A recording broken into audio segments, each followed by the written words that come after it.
Diz assim em Yaakov, Tiago 1:1. Yaakov, Tiago, servo de Elohim e do Adoneino e Yahushua HaMashiach, as 12 tribos que andam dispersas. Saúde, olha que coisa interessante. Então, ele se refere ao que? As 12 tribos de Israel, tá? Ou seja, ao contrário do que muitos teólogos dizem, as 10 tribos sumiram, viraram purpurina, nunca mais vão aparecer. É triste, mas não só no cristianismo eles pensam isso, ou seja, eles mesmos não reconhecem a história deles, é triste, né? Das 10 tribos, como até mesmo, infelizmente, muitos comentaristas da casa de Judá, até mesmo renomados, muitos deles são os que defendem o retorno das 10 tribos, mas muitos que falam, não, elas sumiram, pereceram e tal, mas nós sabemos que jamais o Criador vai desistir do povo dele, das 12 tribos de Israel. Afinal, nós somos uma família de 12 filhos e a própria aliança renovada mostra isso. Tiago 1:1.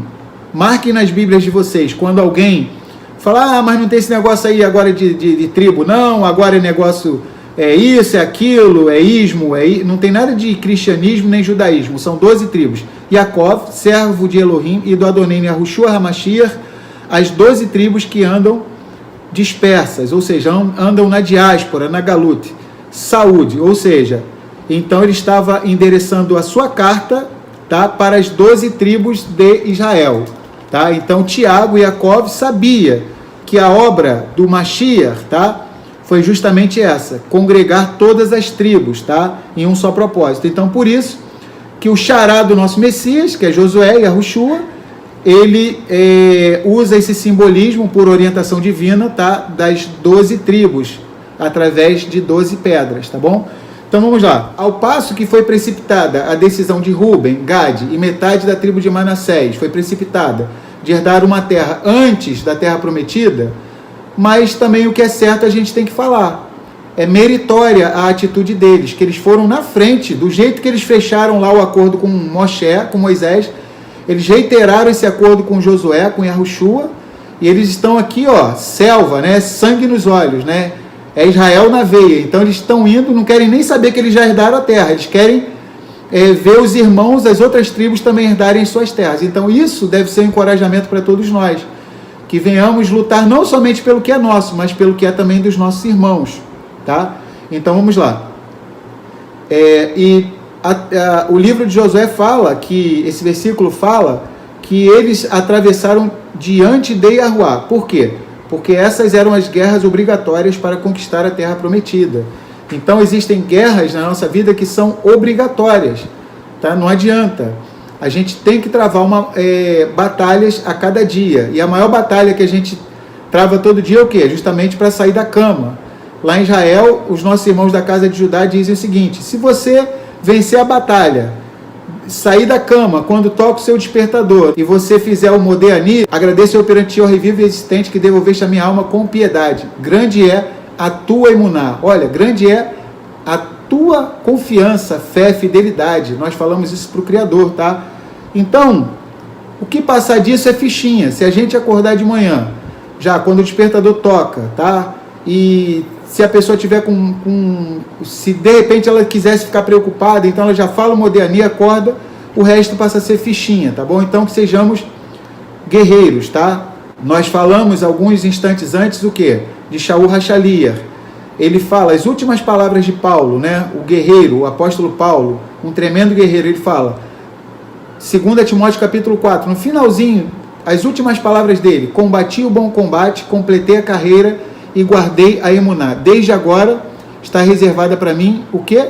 A coroa da justiça. Então, que sejamos encorajados por Paulo, Shaul HaShaliach. Ele fala também para Timóteo: Timóteo, sofre comigo, né, como um filho, como um bom soldado, né, participa das aflições comigo, porque nenhum soldado ele se embaraça com as coisas dessa vida, porque ele tem que agradar aquele que o alistou. E assim, nós que somos israelitas, nós somos o quê? Como esse grupo de elite aqui, tá? Então nós somos a elite do Criador aqui na face da terra. Nós temos que ir na frente, assim como Ruben, Gade e metade da tribo de Manassés. Então vamos lá. Então que essa atitude corajosa, tá, de Ruben, Gade e metade da tribo de Manassés sirva de encorajamento para todos nós, ou seja, vamos na frente até de uma batalha que nem, por exemplo, nem era especificamente deles, tá? Era das outras tribos, mas como eles herdaram a terra antes do Jordão, então era justo que eles participassem da guerra dos seus respectivos irmãos, tá? Então vamos lá, vamos prosseguir, vamos ler do 14 até o 18, tá? Naquele dia, Yahuá engrandeceu a Yahushua, a Josué, diante dos olhos de todo Israel, e temeram-no, como haviam temido a Moisés, todos os dias da sua vida. Falou, pois, Yahuá a Josué, a Yahushua, dizendo: dá ordem aos sacerdotes que levam a arca do testemunho, que subam do Jordão. E deu Yahushua, Josué, ordem aos sacerdotes, dizendo: subi do Jordão.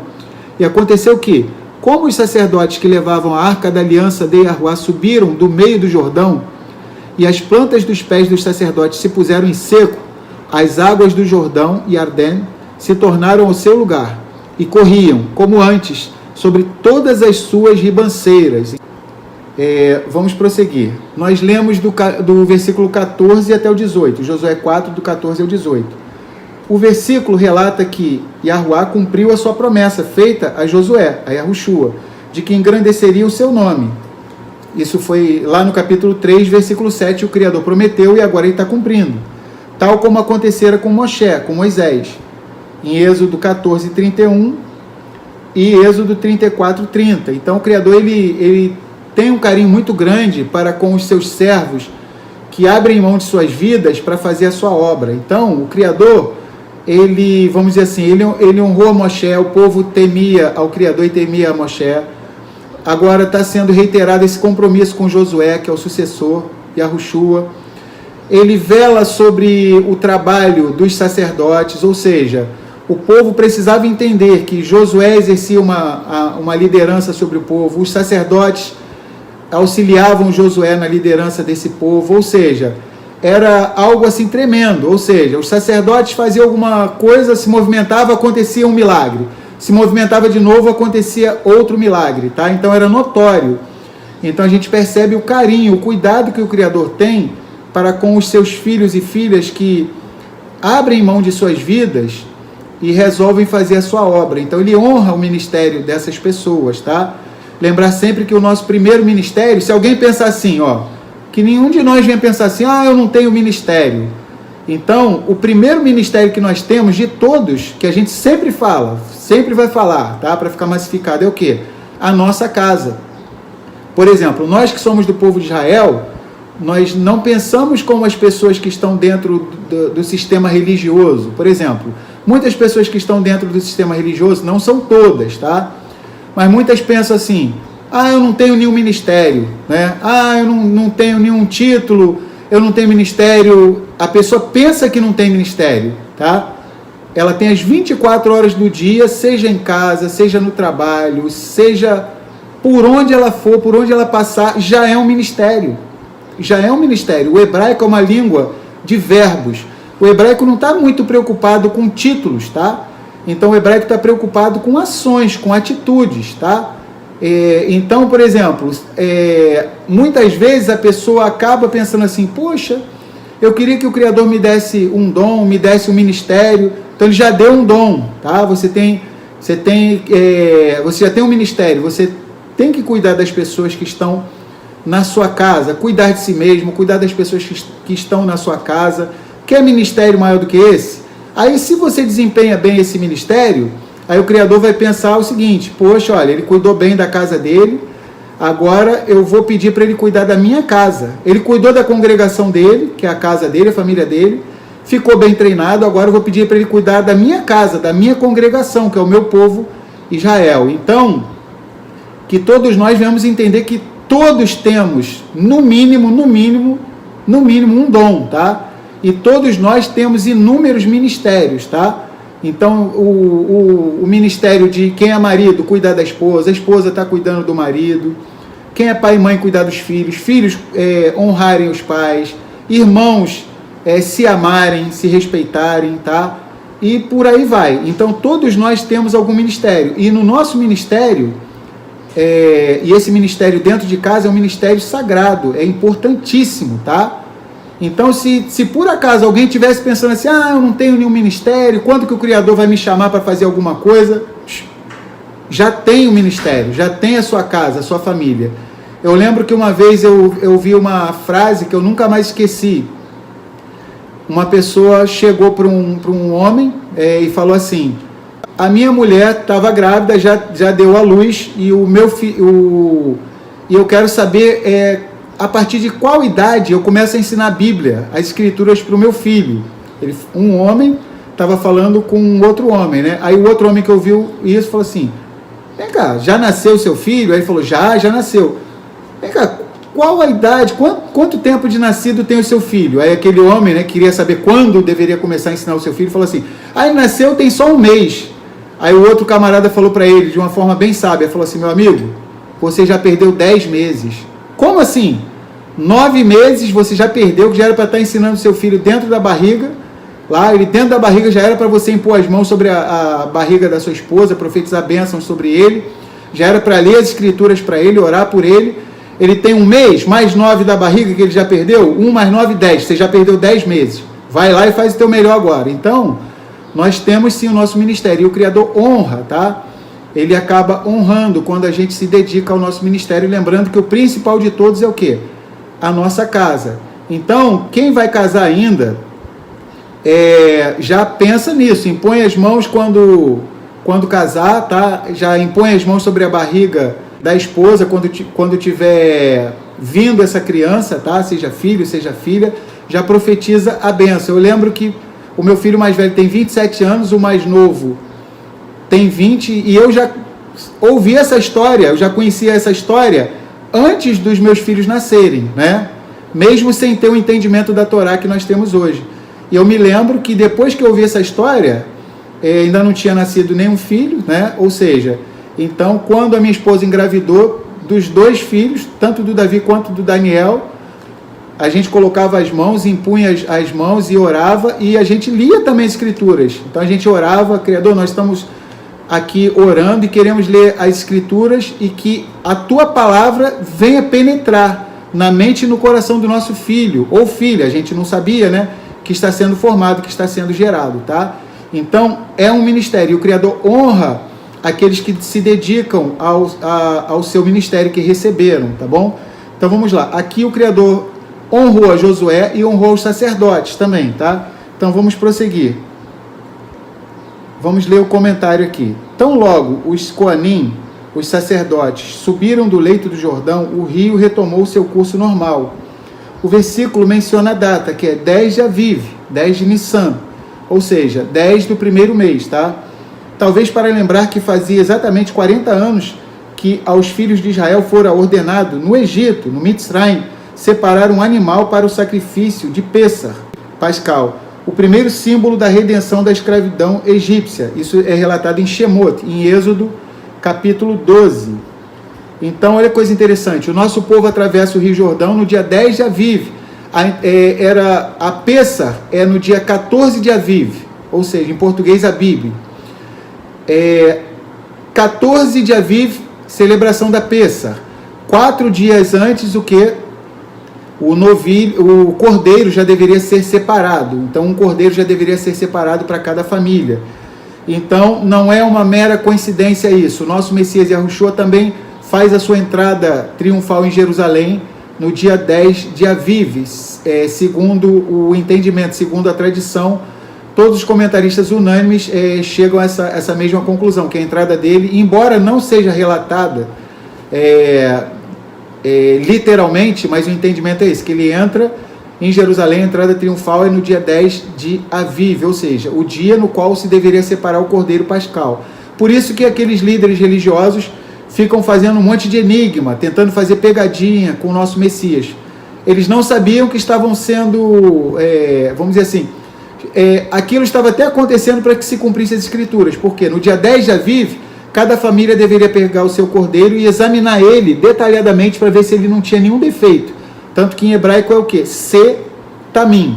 Se significa cordeiro, tamim significa perfeito, íntegro, sem defeito. Então, no que eles tentaram fazer pegadinha com o nosso Messias, era como o nosso povo estava lá olhando o pelo do cordeiro para ver se não tinha nenhum defeito. E todas as perguntas que eles faziam ao nosso Mashiach sempre dava uma invertida e deixava eles frustrados, tá? Ou seja, para que se cumprisse as escrituras, que o cordeiro ele deveria ser experimentado do dia 10 até o dia 14, tá? De Aviv.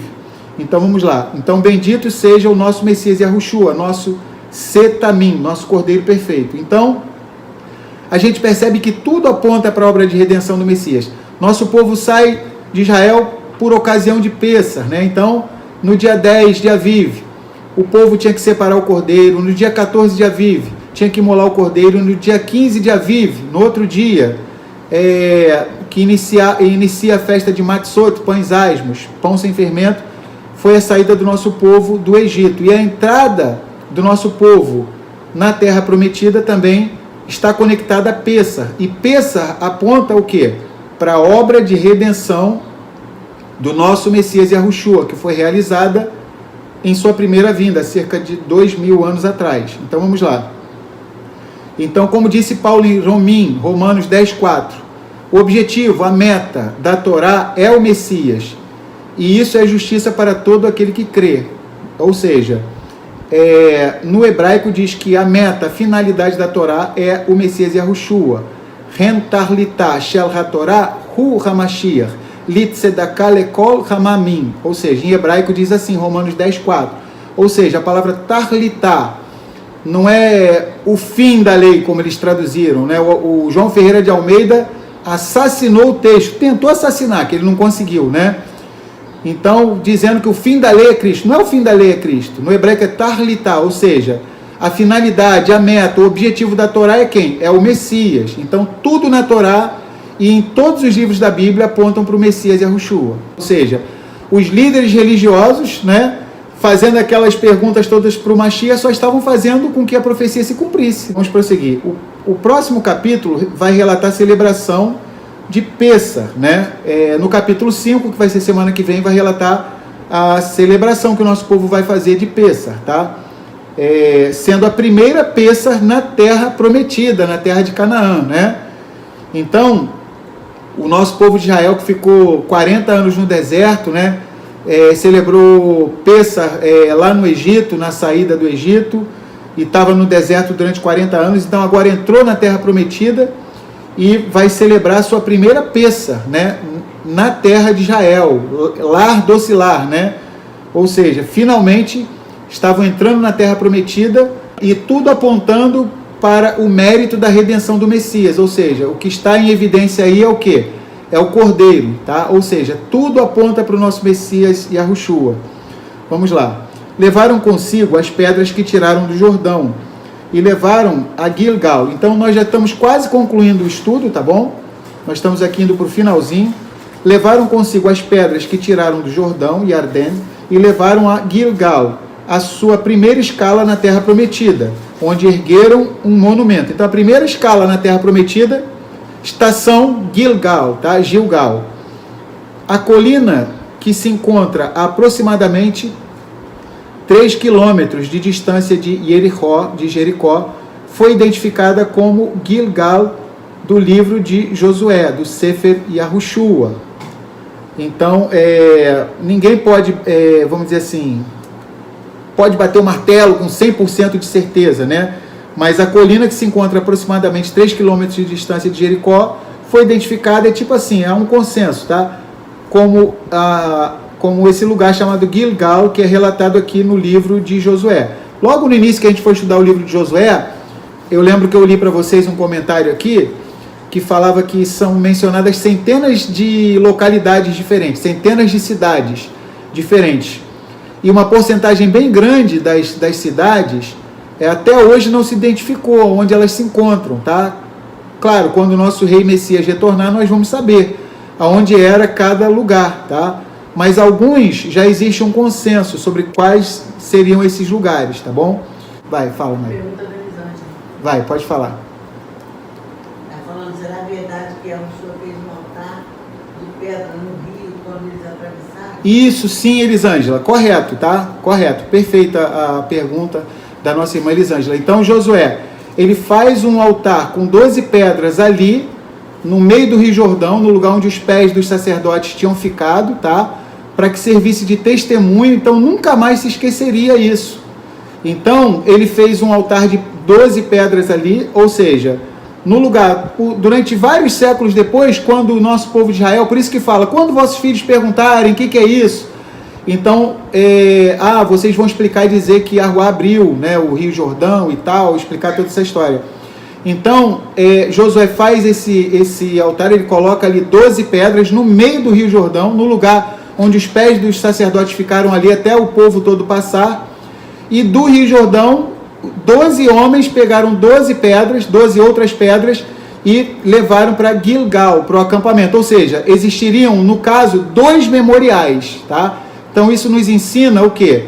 Que cada casa tem que fazer um memorial, tudo que é 2 aponta para as 2 casas, tá? E que nós devemos ser extremamente gratos, tá? O Criador, se Ele fizer uma coisa por nós, devemos estar falando a toda hora, ou seja, um memorial no Rio Jordão e um outro em Gilgal, tá? Então, correta a colocação da Elisângela. Pode falar, Mary. Você acabou tirando a dúvida dela, não, exatamente, você já até respondeu. Aham. É porque ele fez um quando atravessado, então foram 2. Isso, exatamente, 2, isso mesmo, Elisângela, tá? Então foram 2, ou seja, isso de uma maneira misteriosa, a Torá está querendo mostrar o quê? A importância das 2 casas, ou seja, 12 lá no Rio Jordão e 12 em Gilgal, tá? E nos mostra que devemos ser duplamente agradecidos ao Criador. O Criador fez algo por nós, que a gente não venha falar só uma vez, agradecer só uma vez, tá? Que venhamos agradecer várias vezes, fazer vários memoriais, para que a gente possa estar sempre se lembrando, né? Como diz em Lamentações, Eihá, tá? Trago à memória o quê? Aquilo que pode me dar esperança. Então, em momentos de luta, de dificuldade, que a gente venha olhar para aqueles memoriais que nós estabelecemos nas nossas vidas e que aquilo seja uma bandeira, tá? Seja uma bandeira para cada um de nós, tá? Então, quando o povo de Israel, no decurso de sua história, passava por ali, aquelas 12 pedras bem grandes ali, o pessoal tinha que ser forte, hein? Na época que a escritura foi escrita, não tinha esse negócio aí de sedentarismo, não. Então, eles pegaram, cada israelita, devia de ser bem forte, né? Então, eram bodybuilder, tá? Eram praticantes de musculação natural, tá? Então, cada um pegou uma pedra bem grandona, colocou no ombro, tá? Eles eram bem fortes, uma vida natural, né? A saúde deles era 1000 vezes melhor do que a nossa. E eles levaram para fazer um monumento em Gilgal, tá? Em Gilgal. E ali no meio do Rio Jordão, Josué erigiu 12 pedras também. Ou seja, 2 memoriais, tá? Então vamos lá, vamos prosseguir. Então vamos ler aqui os últimos versículos para a gente concluir. Josué 4, a partir do 19. Subiu, pois, o povo do Jordão e Ardém no dia 10 do mês 1º e alojaram-se em Gilgal, da banda oriental de Jericó. E as 12 pedras que tinham tomado do Jordão, levantou Yahushua, Josué, em Gilgal. E falou aos filhos de Israel, dizendo: quando no futuro vossos filhos perguntarem a seus pais, dizendo: que significam estas pedras? Fareis saber a vossos filhos, dizendo: Israel atravessou em seco este Jordão, porque Yahuwá, vosso Elohim, fez secar as águas do Jordão diante de vós, até que atravessasseis, como Yahuwá, vosso Elohim, fez ao Yam Suf, ao mar de juncos, mar vermelho, que fez secar perante nós, até que atravessamos, para que todos os povos da terra conheçam a mão de Yahuwá, que é forte, para que temais a Yahuwá, vosso Elohim, todos os dias. Então vamos lá, vamos ler o último comentário, tá bom? O objetivo dos milagres era levar os outros povos também a reconhecer a Yahuwá e crer nele. Quanto ao povo de Israel, está escrito: após a travessia do Yam Suf, o mar de juncos, mar vermelho, e o povo temeu a Yahuwá e acreditaram em Yahuwá. Shemot, Êxodo 14, 31, tá? Então nós estamos concluindo, tá, o estudo do Sefer Yahushua, do livro de Josué. Então que possamos, como a gente sempre fala, tá, não somente extrair conhecimento das escrituras, mas que venhamos extrair o quê? Lições práticas para as nossas vidas, que sejamos gratos ao Criador. Por exemplo, a gente está querendo ensinar para vocês. Semana que vem a gente vai ensinar uma canção muito linda, Odu, né? Ela é baseada no Salmo 136, tá? Então, se a gente esquecer, pode lembrar a gente, tá?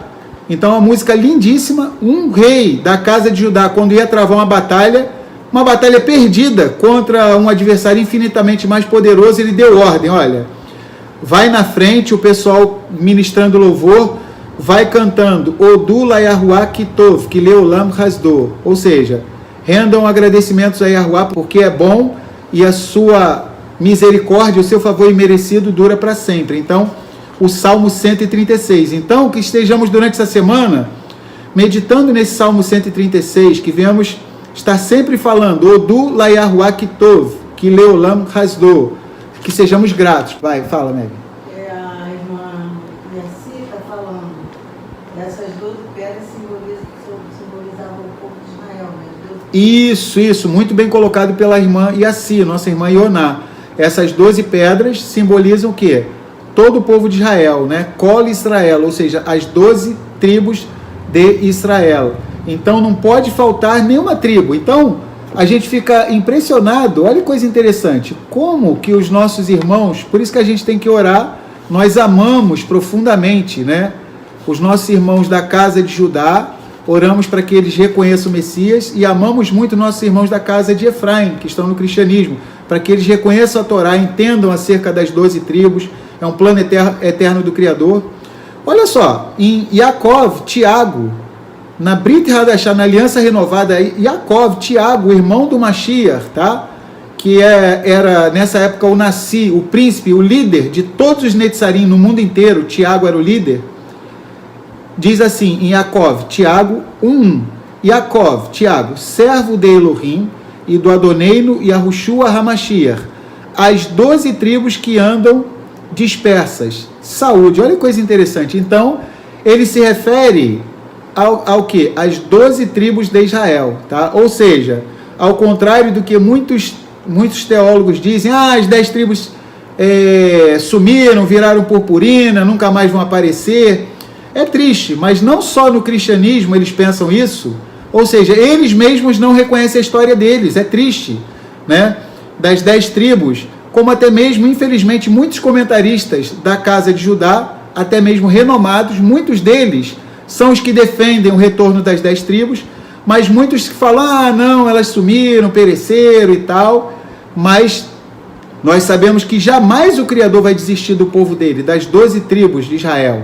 Afinal, nós somos uma família de 12 filhos e a própria aliança renovada mostra isso. Tiago 1.